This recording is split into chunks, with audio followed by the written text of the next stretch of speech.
Que bom, mais uma vez, repito, tê-los aqui para, nessa noite, à luz da palavra de Deus, tirarmos mais um desafio para nossas vidas, concernentes a essa data tão festiva, tão importante, tão significativa na vida do povo cristão, que se chama o Natal. Infelizmente, o Natal tem sido desvirtuado, como eu tenho dito para vocês, tem sido, constrangido, consternado, tem sido modificado.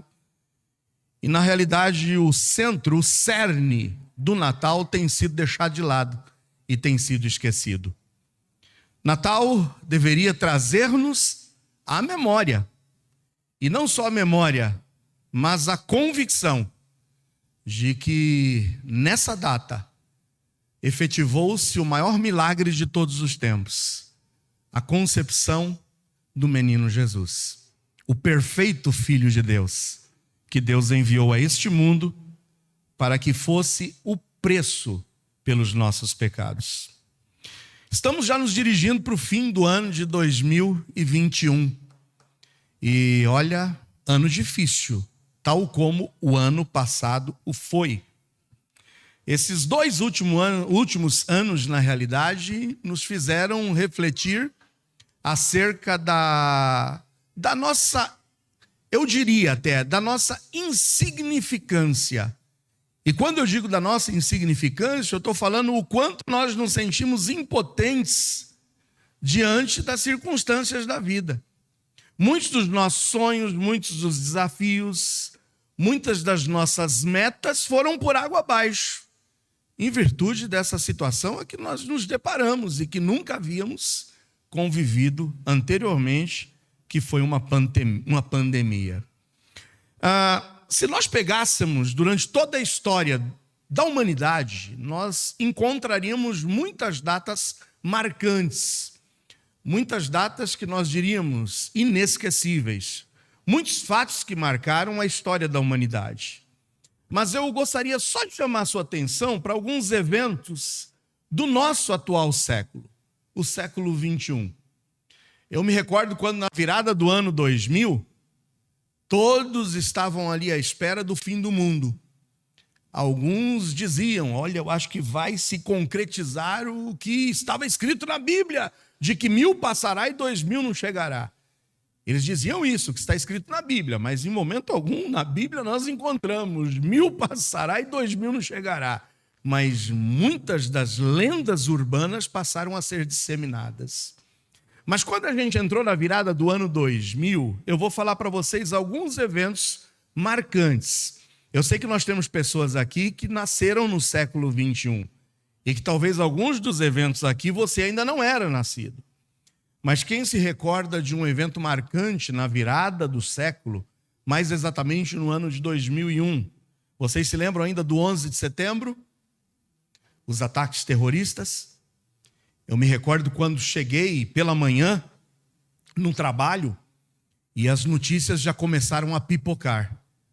Rapaz, você não sabe o que aconteceu. E nós íamos atrás das informações. A internet não era tão imediata, rápida como nós temos hoje, né, a informação diante de nós, mas já fomos para o aparelho televisor ligar e vermos aquelas notícias de última hora, quando nós víamos algo tremendo, algo que nós não podíamos acreditar em ver aquelas torres gêmeas vindo abaixo diante daquele ataque terrorista. Em 2003, os Estados Unidos, até movidos aí por essa dor que eles haviam sentido, e por essa certa provocação terrorista, eles invadiram o Iraque. Não sei se vocês se lembram, em 2003, foi algo marcante a invasão do Iraque pelos Estados Unidos, o que culminou no ano de 2006, no enforcamento de Saddam Hussein. Não sei se vocês se recordam, tem alguém já aí com a memória? Opa, estou me lembrando! Saddam Hussein, o grande tirano do Iraque, sendo enforcado. Em 2011, um outro grande tirano e terrorista foi executado. Alguém se lembra? Isso, Bin Laden. Eu estou falando de grandes eventos marcantes desse século 21. Em 2014 surgiu o surto do ebola. Mas talvez você não se lembre. Uma grande epidemia do ebola na África.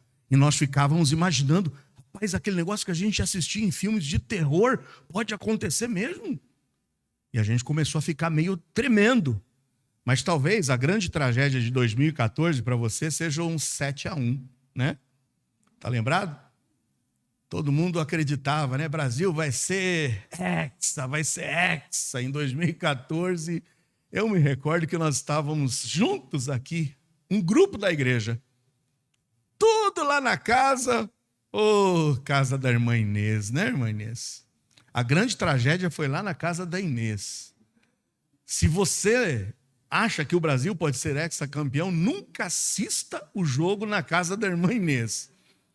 Porque naquele dia nós estávamos lá, juntinhos, o grupo. E veio 1, 2, 3, 4, 5, 6, 7. Todo mundo, já era.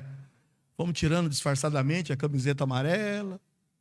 As vuvuzelas foram sendo deixadas de lado, né? E a tristeza bateu no coração. 2015 vem mais ataque terrorista. Não sei se vocês se lembram, em Paris. Uma grande tragédia. E chegamos a 2020, o grande surto da pandemia do coronavírus, espalhando-se aí ao redor do mundo. Grandes fatos marcantes, datas inesquecíveis, mas de todos os acontecimentos marcantes de toda a história, em todos os tempos, eu te digo que não existe fato mais marcante do que o nascimento de Jesus Cristo. Esse fato é tão marcante que divide a história em dois períodos. Divide a história no antes de Cristo e no depois de Cristo. Esse fato é tão marcante que Cristo pode também ser o divisor de águas e marcar a tua história em antes de Cristo e em depois de Cristo. Porque a Bíblia diz em 2 de Paulo aos Coríntios 5,17 que se alguém está em Cristo, ele se torna uma nova criatura. Sabe o que ocorre? Quando alguém de fato olha para essa data e o Natal e percebe que o Natal nos aponta para Jesus Cristo, e se esse alguém tem de fato um encontro pessoal com esse Cristo, isso pode mudar a vida de uma pessoa por completo. Uma nova criatura, uma página de vida virada. As coisas velhas se passam e tudo se faz novo. Não tem acontecimento mais marcante em nossas vidas do que o nascimento de Cristo. Nós já aprendemos nos 2 domingos que passaram, primeiramente com os pastores. Vocês se lembram onde os pastores estavam quando eles tiveram conhecimento do nascimento do Messias? Onde eles estavam? No campo. Estavam fazendo o quê? Trabalhando. Olha que interessante, como Cristo pode se manifestar na vida de uma pessoa e se fazer presente na vida de uma pessoa, transformar e mudar completamente a vida de uma pessoa através do seu trabalho. Esses pastores tiveram um encontro com Jesus, tiveram uma grande notícia no seu trabalho. Seguramente você que trabalha já foi abordado por alguém para te falar sobre Jesus. Eu tenho certeza que no teu local de trabalho, alguém já se aproximou de você para falar de Jesus. Ou talvez você mesmo seja aquele que no seu local de trabalho não perde a oportunidade de falar de Jesus. Sabe, nós não podemos isolar a nossa vida em única e tão somente restrita a uma vida cristã vivida no templo, vivida na igreja. Mas nós precisamos viver a nossa vida cristã também no nosso trabalho. E é lá onde esses homens estavam. Esses 10 ou 12 pastores guardando seus rebanhos nas vigílias da noite, fazendo o que hoje nós chamamos o terceiro turno. Estavam trabalhando à noite, mas foi lá no seu trabalho onde Deus se revelou a eles. Deus tem se revelado a você no teu trabalho? Você tem sido uma testemunha visível da existência de Jesus no teu trabalho? Ou não, meu trabalho é um local onde eu me escondo. Meu trabalho é um local onde eu não me revelo. Meu trabalho é um local onde ninguém pode saber quem eu sou.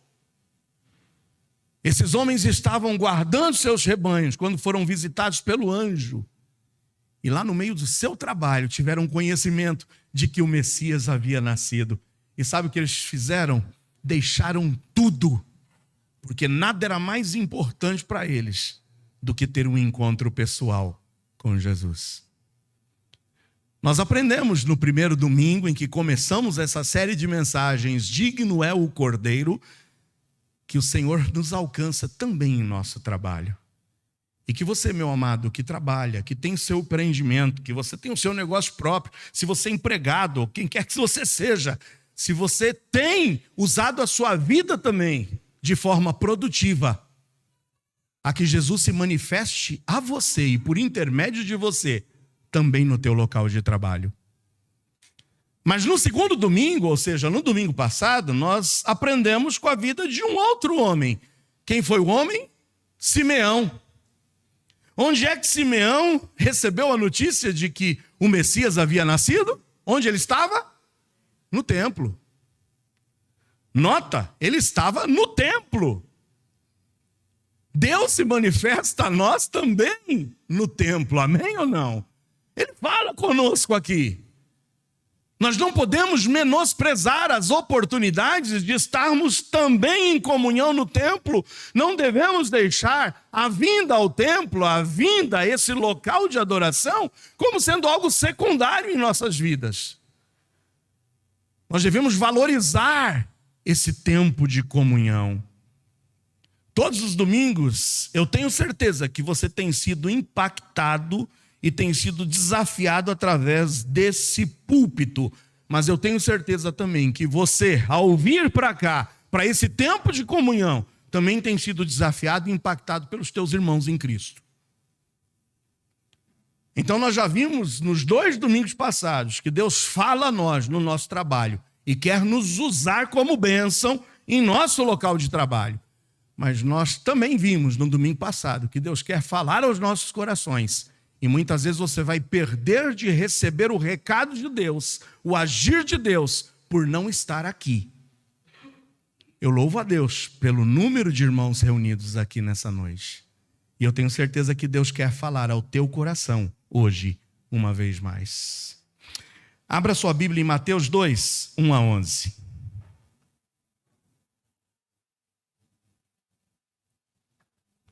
Mateus 2, 1 a 11. Nós vamos aqui caminhar, nós temos caminhado, não sei se você percebe, em 3 encontros maravilhosos com o menino Jesus. O primeiro encontro foi um encontro imediato.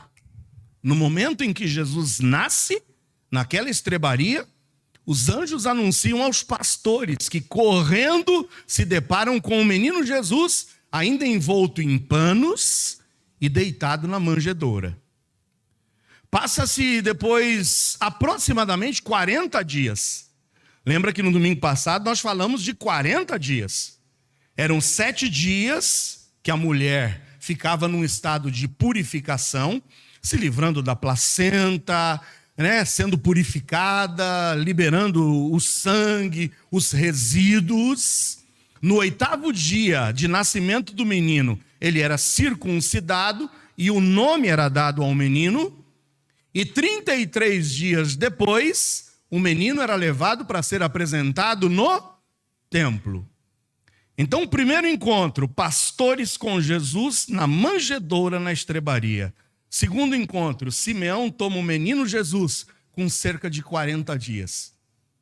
E esse é o terceiro encontro que a Bíblia fala com um menino, com o bebê Jesus.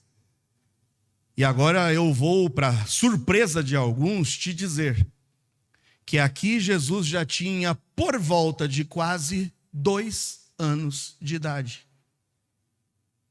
Aquela imagem do presépio, quando a gente vê magos junto com pastores na estrebaria, não é o que a Bíblia nos relata. E nós vamos perceber isso através do texto que será lido. Mateus 2, 1 a 11. E tendo nascido Jesus em Belém da Judéia, no tempo do rei Herodes, eis que uns magos vieram do Oriente a Jerusalém, dizendo: onde está aquele que é nascido rei dos judeus? Porque vimos a sua estrela no Oriente e viemos a adorá-lo. E o rei Herodes, ouvindo isto, perturbou-se e toda Jerusalém com ele. E congregados todos os príncipes dos sacerdotes e os escribas do povo, perguntou-lhes onde havia de nascer o Cristo. E eles, os magos, lhe disseram: em Belém da Judéia, porque assim está escrito pelo profeta: e tu, Belém, terra de Judá, de modo nenhum és a menor entre as capitais de Judá, porque de ti sairá o guia que há de apacentar o meu povo Israel. Então Herodes, chamando secretamente os magos, inquiriu exatamente deles acerca do tempo em que a estrela lhes aparecera. E enviando-os a Belém, disse: ide e perguntai diligentemente pelo menino, e quando o achardes, participai-mo, para que também eu vá e o adore. E tendo eles ouvido o rei, partiram. E eis que a estrela que tinham visto no Oriente ia diante deles, até que chegando se deteve sobre o lugar onde estava o menino. E vendo eles a estrela, regozijaram-se muito com grande alegria.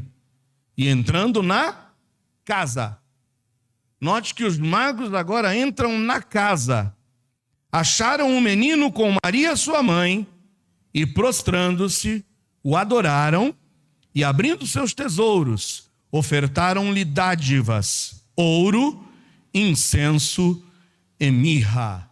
Amém? Mais uma vez, feche os seus olhos. Vamos orar. Pai, muito obrigado. Muito obrigado por essa oportunidade de podermos agora olhar para a Tua palavra e tirarmos o desafio prático para nossas vidas. Fala agora aos nossos corações, em nome de Jesus. Amém.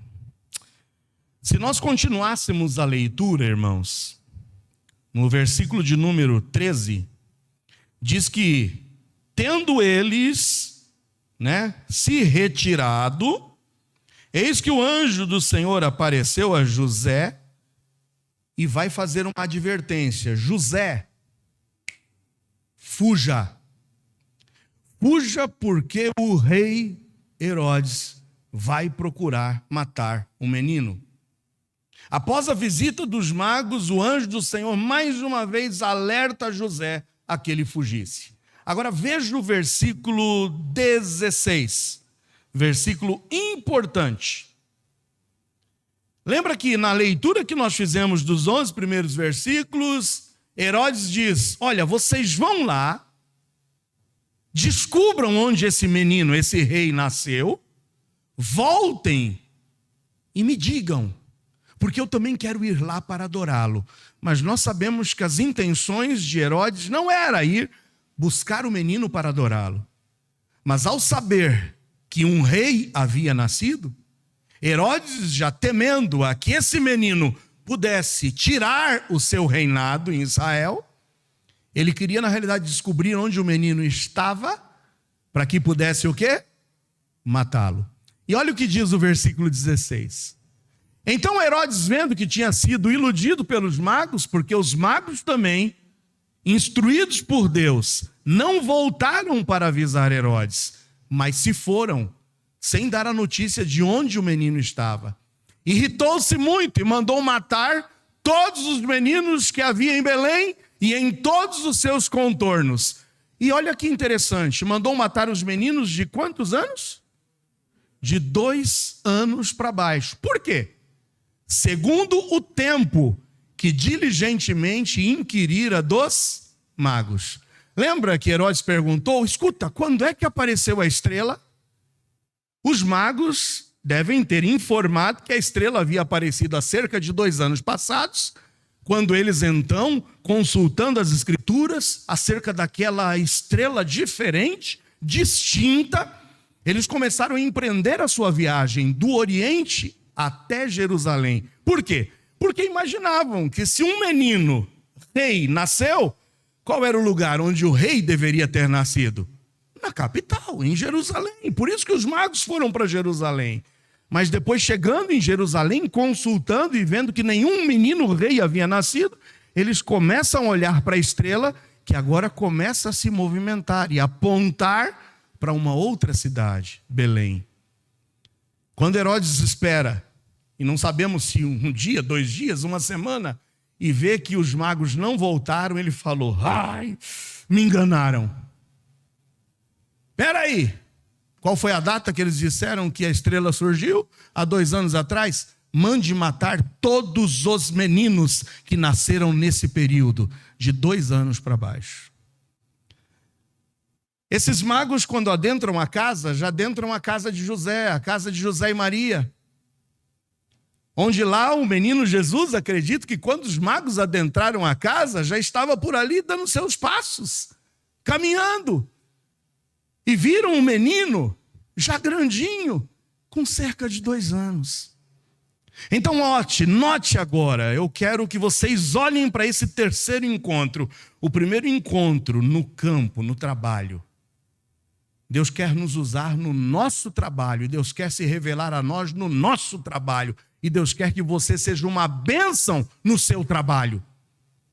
Um comunicador de boas novas. A que aponte, a que anuncie o Messias também no seu trabalho. Não se esconda, mas que você brilhe e seja alguém que comunique a existência do Messias no seu trabalho. Em segundo lugar, vimos Simeão no templo.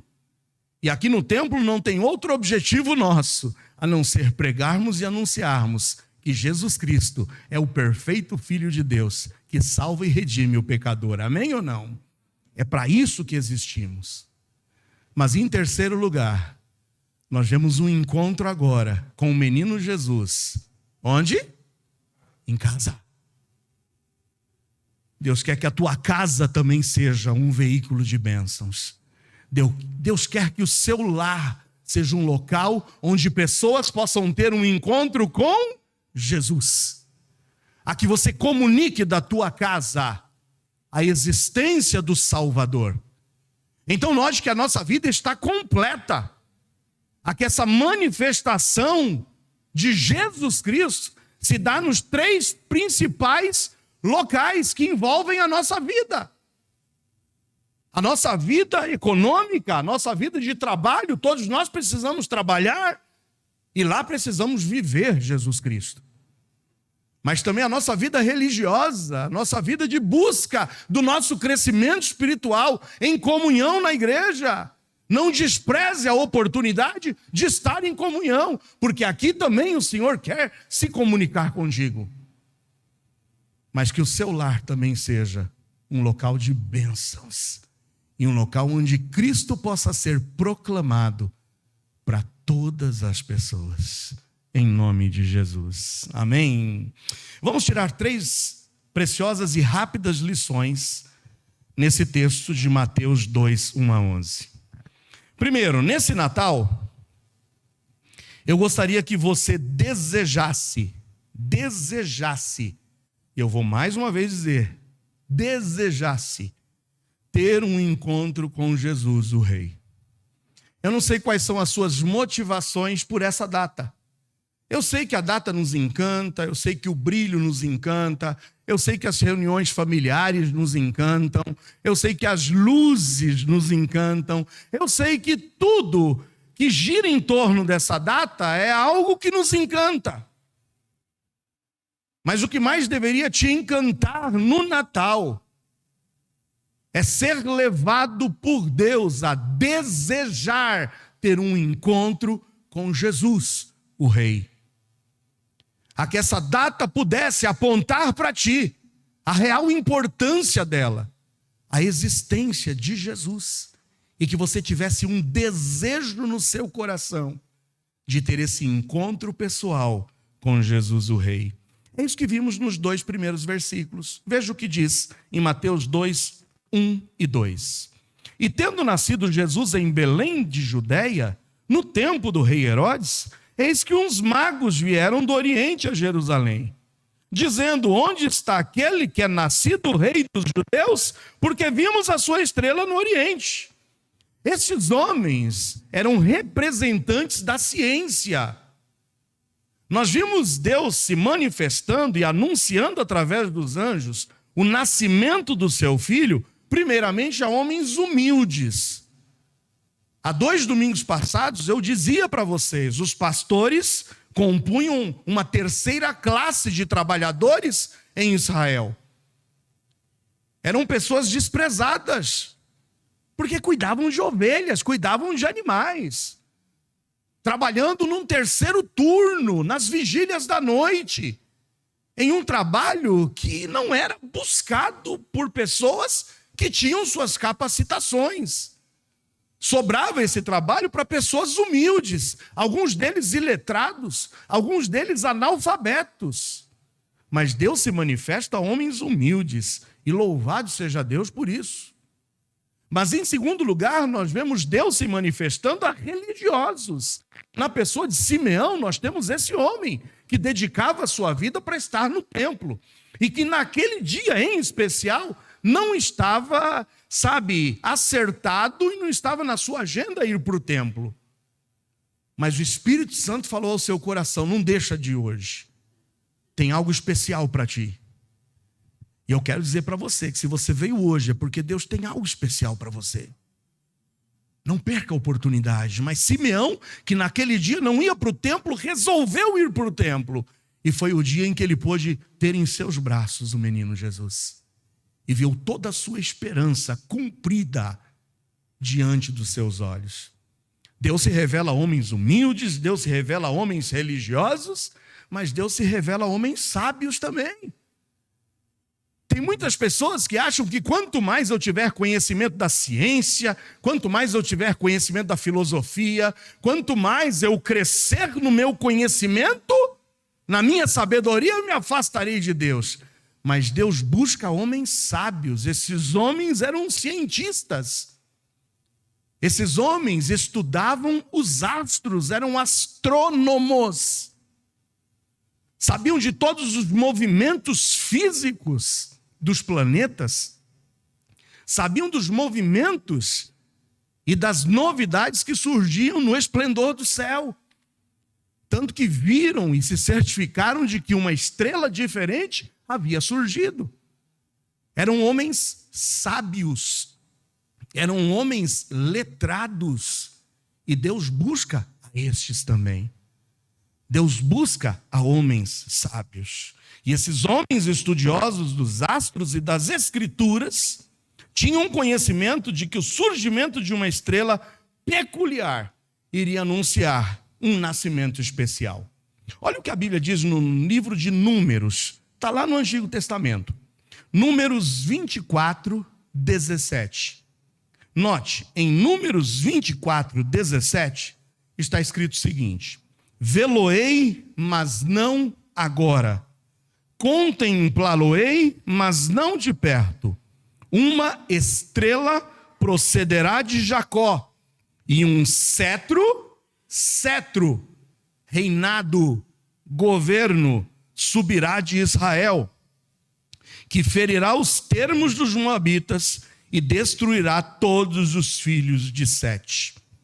Estes homens eram homens sábios, homens estudiosos, homens que conheciam o movimento dos astros, eram cientistas, mas ao mesmo tempo homens que conheciam as Escrituras. Note que eles vêm do Oriente. Eu não sei quantos de vocês têm conhecimento, mas a gente, às sextas-feiras, víamos estudando um pouco do panorama bíblico. E nós sabemos que a nação de Israel caiu sob o jugo da Assíria. O reino do norte foi espalhado, foi levado, foi trucidado pelos assírios. E mais tarde o reino do sul foi tomado pela Babilônia. E muitos foram levados para a Babilônia, lá para o Oriente Médio.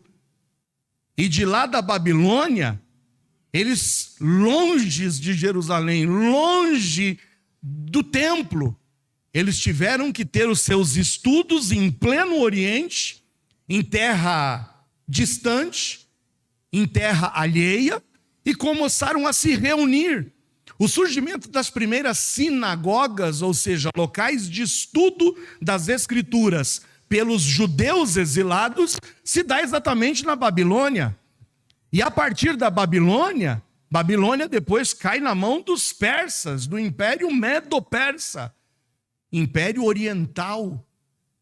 E é lá no Oriente onde esses homens seguramente já haviam estudado as Escrituras em sinagogas daquela região, e ao mesmo tempo comparando as Escrituras com a ciência e com a astronomia, descobriram essas profecias. Eram homens sábios, porém religiosos, e desejosos de saber se as Escrituras de fato iriam se cumprir, aliados a esse fato científico. Eles encontram a estrela e eles dizem: será que é essa estrela? E empreendem uma viagem. Alguns estudiosos acreditam que essa viagem durou cerca de 6 meses, porque a viagem seria uma viagem de cerca de 1.400 quilômetros. E nós não tínhamos jatinho naquela época, nem carros que empreendessem grandes velocidades, nem boas estradas. Mas esses homens caminharam cerca de 6 meses em busca dessa estrela, para que pudessem ir até Jerusalém. Desde o tempo em que vem a estrela, aquilo chama a curiosidade, em que eles vão procurar indícios de relatos que pudessem dizer a razão do surgimento dessa estrela, até o dia em que eles decidem: vamos para Jerusalém. O tempo foi se passando, e esses homens empreendem essa grande viagem, tudo porque eles desejavam encontrar o rei. O que moveu esses homens era um desejo, uma vontade incontida, a ponto deles deixarem tudo e empreenderem essa viagem até Jerusalém. Quanto desprendimento, quanta dedicação. Quando nós defendemos uma causa, quando nós nos empenhamos por uma causa, a gente não mede esforços. A gente dá nossa vida por essa causa. É por isso que eu digo mais uma vez para vocês que hoje o Natal, ao menos nesse Natal, você deveria desejar encontrar-se com Jesus, o Rei. Tal como esses magos, esses homens sábios, desejaram ter um encontro com o Rei.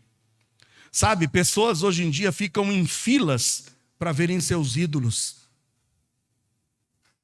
Muitas vezes tem shows aí significativos. Tem os Lollapaloozas, tem os Rock in Rios, e tem tantos outros shows, e que pessoas, por viverem, por desejarem, por defenderem essa causa e terem os seus sonhos, não medem esforços para estarem diante dos seus ídolos. A última final da Copa Libertadores da América, vencida por um time magnífico, trouxe à tona as paixões. E eu lia sobre um jovem que saiu de Roraima, Boa Vista, pedalando até Montevidéu, 6.000 quilômetros, para poder ver a sua equipe perder a final. Mas você nota o que as pessoas fazem? Elas não medem esforços. Quando elas defendem uma causa, elas se dedicam a essa causa. Muitos vão para passeatas, muitos vão para diversas situações por defesa de sua causa. E não medem esforços. Eu já contei para vocês. Eu tinha um corredor que eu era fissurado, vidrado, que era o Ayrton Senna. Eu não perdi as corridas de Senna. E era numa época que nós tínhamos um aparelho chamado videocassete. Não sei se alguém, os mais jovens, sabe o que é um videocassete. Mas as corridas, normalmente do Senna, durante todo o calendário europeu, se davam às 9 horas da manhã do domingo, dia em que eu estava na escola bíblica dominical na igreja. Eu não podia deixar de estar na escola bíblica dominical para ver as corridas do Senna. O que eu fazia? Eu deixava o videocassete, ele ali, temporizado, para que pudesse gravar a corrida. E eu chegava em casa sem saber do resultado da corrida. Eu não queria que ninguém me contasse o resultado. Eu ia ligar meu videocassete e assistir a corrida como se fosse ao vivo. Isso aconteceu, inclusive, no dia do acidente fatal do Senna. Já estava todo mundo falando que ele estava hospitalizado, estava já praticamente morto, e eu estava assistindo a corrida dele, como se fosse ao vivo. Aí quando eu vi o acidente, que eu fui desligar tudo, ligar a rádio, ligar a TV e ver se eu tinha informações. E eu confesso a vocês, quando o corpo do Senna chegou na Assembleia Legislativa, no estado de São Paulo, nós fomos com um grupo de jovens da igreja. E passamos uma madrugada inteira. Sabe para quê? Para poder ver o caixão do Senna, com um capacete em cima do caixão. Nem o corpo nós não vimos. E numa distância, como daqui na parede do final, só para ver o capacete do Senna. Você nota que muitas vezes nós não medimos esforços para as coisas que nós valorizamos? Esses homens não mediram esforços para sair do Oriente e chegarem até Jerusalém, porque eles queriam ver o rei. O quanto você deseja ver Jesus? O quanto você deseja ouvir a voz de Jesus? O quanto você deseja estar com Jesus? Talvez para você foi um sacrifício estar aqui hoje. Talvez alguns me acompanham pela internet e que resolveram ficar em casa hoje. Talvez o vir para a igreja para ti seja um sacrifício, porque talvez isso não tenha valor para você. Mas quando nós damos valor às coisas, nós empenhamos.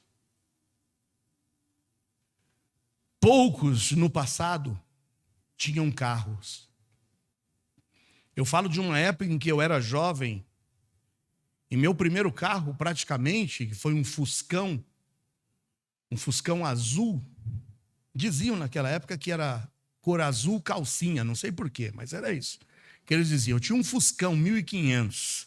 Esse Fuscão foi o primeiro carro. Quando eu me casei com Cida, aos 21 anos de idade. Mas sabe, poucos tinham carro na minha época de juventude. Aos 16, 17, 18 anos, sabe o que nós fazíamos? Tinha encontro de jovens na zona norte de São Paulo. Nós saímos da zona sul de ônibus. As moças de salto alto, numa época em que para a igreja exigia que você estivesse com um vestidão e os homens estivessem todos engravatados. E nós saíamos enfrentando da zona sul para a zona norte de ônibus, levando instrumentos nas costas, levando a Bíblia debaixo do braço, e nós íamos para encontros de jovens. Voltávamos depois distribuindo as moças em casa, porque nós não admitimos que uma moça fosse sozinha para casa. E nós íamos deitar praticamente no domingo, por volta de 1, 2 horas da manhã, para depois, no dia seguinte, às 8 horas da manhã, estarmos na igreja. E não tinha tempo melhor, e não tinha local melhor para a gente estar do que na igreja. Hoje nós temos, mas olha, todas as regalias possíveis. E nós colocamos empecilhos para estar aqui. Nós colocamos empecilhos para participar de uma reunião, nós ficamos aí levando picuinhas diante de nós, nós colocamos 1001 desculpas. E não há mais aquela dedicação e aquele empenho que se tinha no passado. Quando pessoas caminhavam a pé quilômetros, quando sabiam que ia estar lá um pastor para pregar a palavra de Deus. Hoje ninguém mais deseja encontrar-se com Jesus. Esses homens não mediram esforços.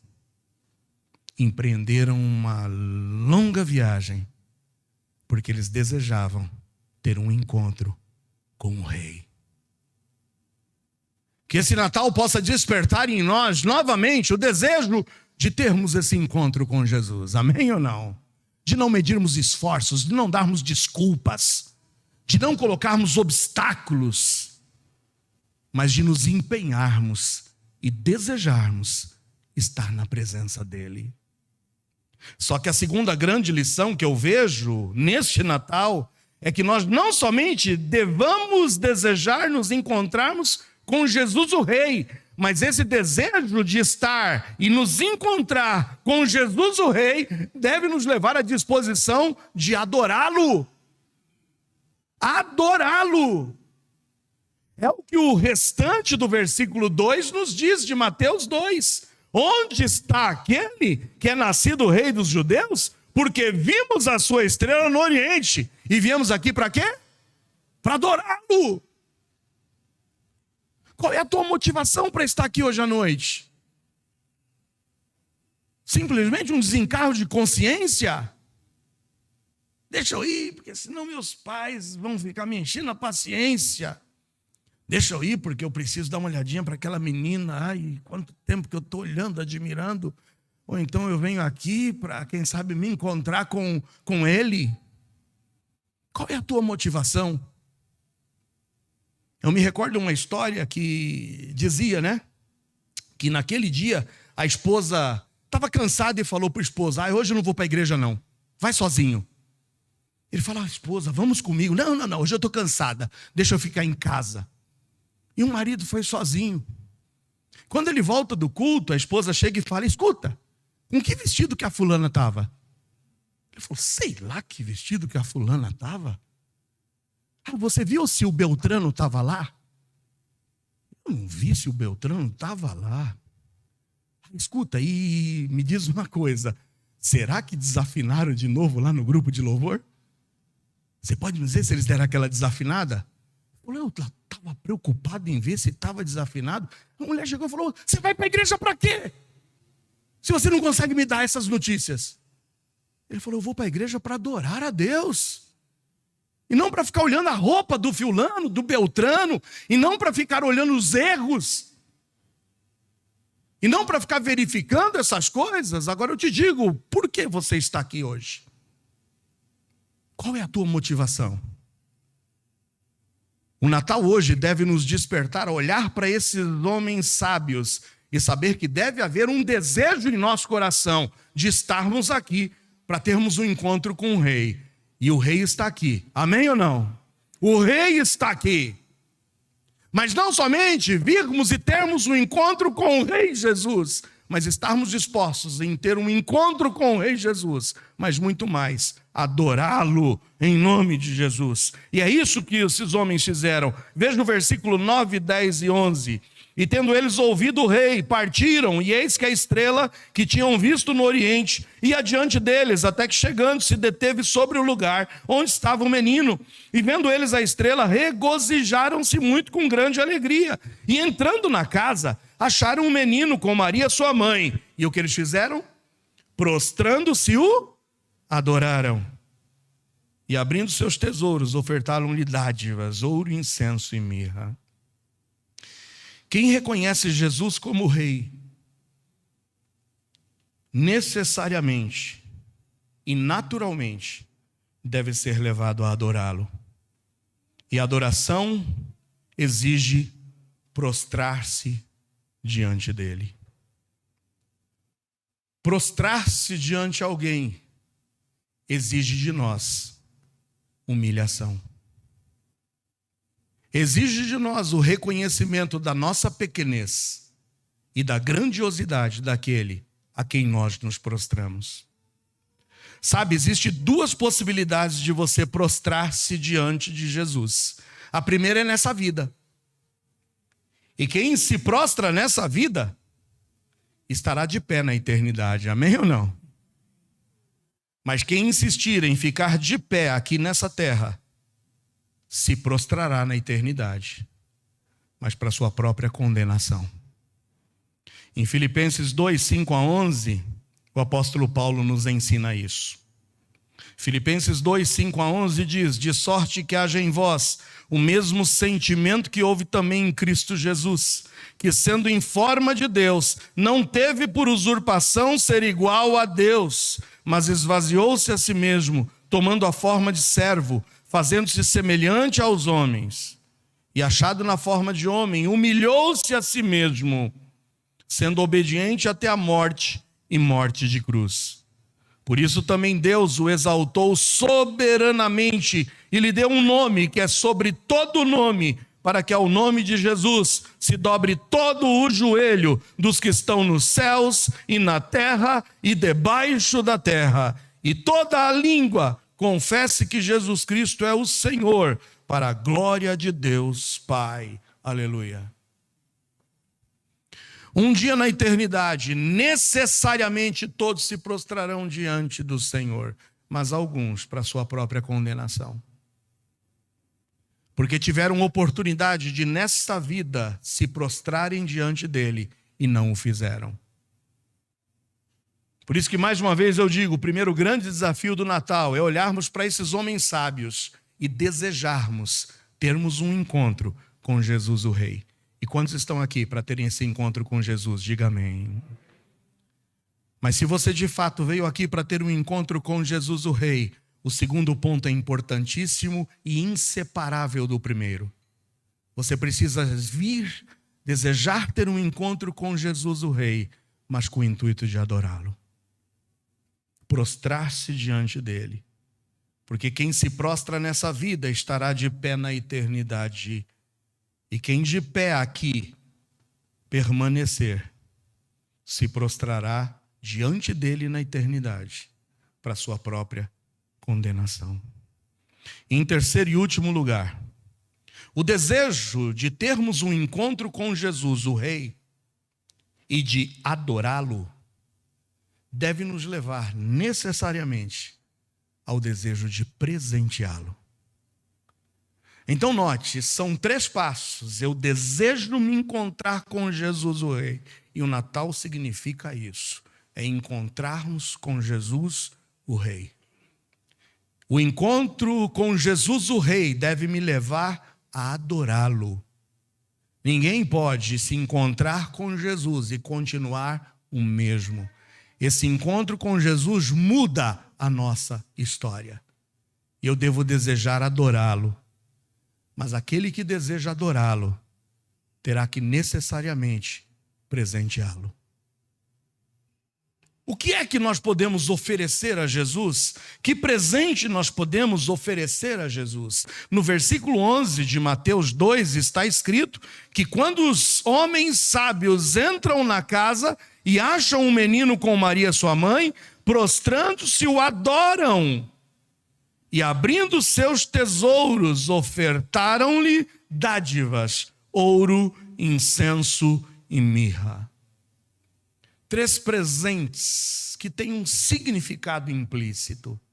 Ouro nos remete à realeza. O ouro era a oferta dada aos nobres, aos reis. A coroa nos remete ao material com que ela é feita. Ouro. O reconhecimento de ter Jesus como rei. Mas o incenso tinha conotação sacerdotal. O único que poderia entrar no templo e oferecer a Deus o incenso era o sacerdote. E o incenso, ao subir o seu cheiro, era como as orações e as nossas petições serem levadas à presença de Deus, para que Ele pudesse nos atender e nos ouvir. Sim, o incenso é o reconhecimento de que Jesus é o nosso intercessor, é o nosso mediador, é o nosso sacerdote. Mas também a mirra. A mirra era uma especiaria usada para o tratamento dos corpos das pessoas mortas. Eram perfumes caríssimos para conter o cheiro da putrefação, o cheiro da carne que estava sendo corrompida, para que pudesse aquele perfume, ao menos, permitir que as pessoas pudessem se aproximar daqueles mortos. Então esses homens sábios reconhecem no ouro que estavam diante do rei, reconhecem com o incenso que estavam diante do seu mediador, do seu intercessor, do seu sacerdote, mas reconhecem que aquele pequeno menino de quase 2 anos seria o Salvador, seria aquele que daria a sua própria vida, seria aquele que viria oferecer-se a si mesmo na morte de cruz para o perdão dos seus pecados. Os 3 ministérios de Jesus estavam depositados nessas ofertas: o rei, o sacerdote, o Salvador. O que tem você hoje para oferecer a Jesus? Se tivesse algo de mais importante que nós pudéssemos oferecer hoje, nessa noite, a Jesus, eu te digo que o que de mais importante Jesus desejaria receber de você seria o teu coração, a tua vida. Quando eu leio em Provérbios 23, 26, há um apelo do sábio dizendo: dá-me, filho meu, o teu coração. Dá-me, filho meu, o teu coração, e os teus olhos observem os meus caminhos. Quando eu vou para o Novo Testamento, eu me deparo com uma certa mulher chamada Lídia, que teve um encontro maravilhoso com o apóstolo Paulo, e a quem Paulo apresentou-lhe o Salvador Jesus. Em Atos 16, 14, nós encontramos esse tremendo encontro de Paulo com Lídia. Quando diz que uma certa mulher chamada Lídia, vendedora de púrpura da cidade de Tiatira, e que servia a Deus, nos ouvia, e o Senhor lhe abriu o coração, para que estivesse atenta ao que Paulo dizia. Em Hebreus 3, 7 e 8. Eu quero que esse versículo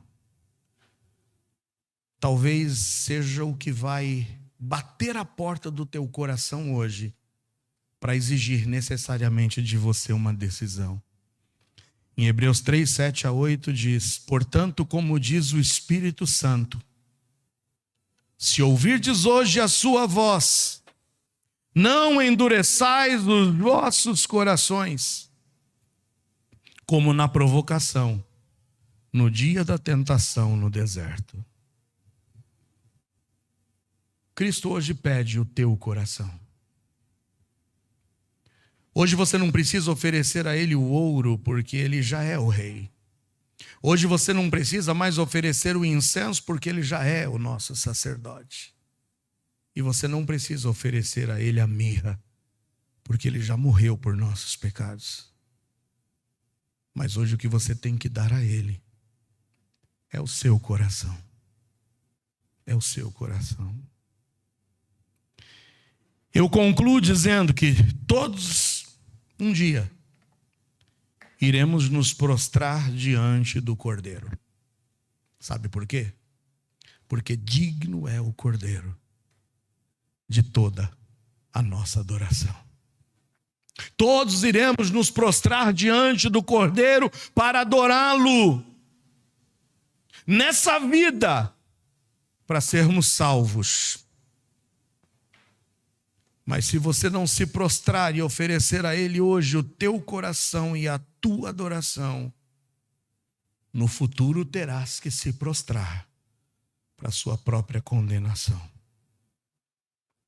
De todos os grandes acontecimentos da história, o maior foi a vinda de Jesus. Os pastores se alegraram, Simeão se alegrou, os magos também se alegraram. E você? E você? Fecha os teus olhos, abaixa a tua cabeça.